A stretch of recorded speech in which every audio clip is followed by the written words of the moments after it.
Podcast.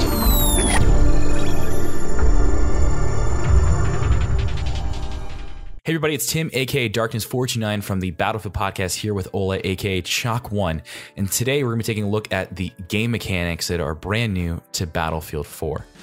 So some of the biggest changes to Battlefield 4 mechanics-wise is that we'll have less ammo to start out with. They've reduced the amount of ammo. In Battlefield 3, you kind of realize that you have a lot of ammo just laying around with you. I never ran out, ever, pretty much. You never really had to rely on your support class. Now you kind of have to rely on your support player. A lot of players during the alpha play tests over at E3 were complaining they were running out of ammo. Well, that's because they didn't have squads that were PTFOing. So this is definitely going to make players and squads play a lot smarter.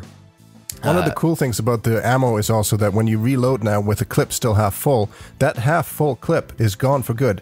You won't get those bullets back, and that's going to hurt some people who are used to rapid reloading after they kill somebody like myself. Another new thing to Battlefield 4 is, for the medic and support class is the first aid pack or the ammo pack. Now these are smaller variations of what we have in Battlefield 3 now, just the medic pack or the ammo pack that we throw down. These are smaller, and what you can do is you can actually put them on players and they can run away from you and they'll still get a small amount of ammo or a small amount of health put back into them.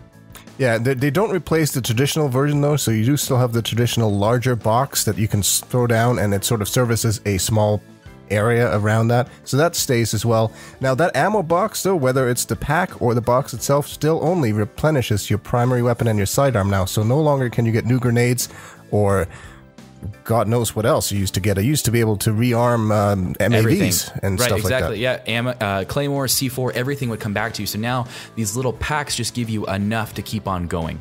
Right. Some of the other changes that we see that are more mechanics based are now, obviously you've seen, you can now swim, so that's new. You'll also be able to dive underwater for a limited amount of time because you do have to breathe. When you run out of air though, you don't just die underwater, you just automatically surface and are probably exposed to the enemy. You can sprint swim, we've seen that, and you also now have the ability to shoot while you're in the water.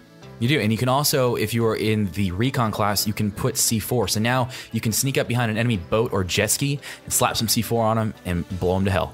That's very cool. The other thing they did is I personally have been asking for a cover system in Battlefield for a long time. They sort of have a mini variant of that. They call it a peek over system.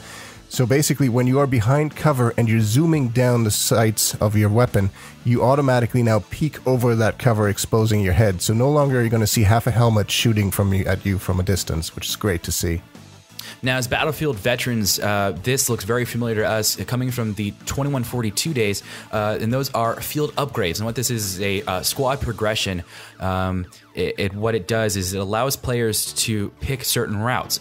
Ola, you could pick a offensive route, and I could pick a defensive route. And what this does is it gives us different perks in that round, but what's nice is as the squad progresses throughout the round, we both progress at the same time, so it's never leaving you or myself behind. It's actually a great incentive that works sort of hand in hand with the commander mode, because we've always asked, well, what benefit does a squad get from actually, following orders? And that's one of the team actions that will lead to an increase in your squad progression bar and more field upgrades. And there will be other paths in the future as well. It's one of the customizations that you pick. I'm really looking forward to this part in particular.